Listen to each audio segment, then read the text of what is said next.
నమస్తే గురువుగారు. నాకు ప్రశ్న ఉందండి. ఏంటంటే, నాకు లాటరీలో రూ. 1,00,00,000 రావాలి. అందుకని నేను ఎన్నో పూజలు ఏడాది నుంచి చేస్తున్నాను.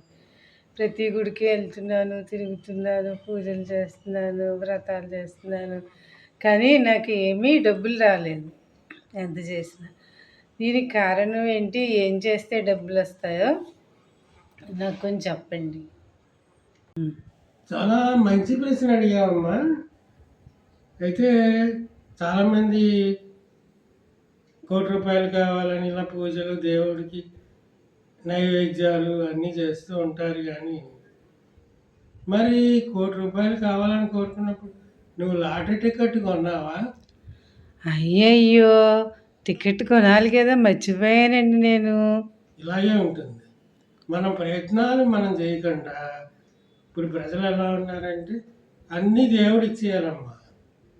మరి లాటరీ టికెట్ కొనకుండా లాటరీ తగిలేయాలి. ఇంట్లో పడుకొని దేవుని ప్రార్థిస్తే అన్నీ వచ్చేయాలి. మరి అలా జరగదు. అలాగ అవదమ్మా.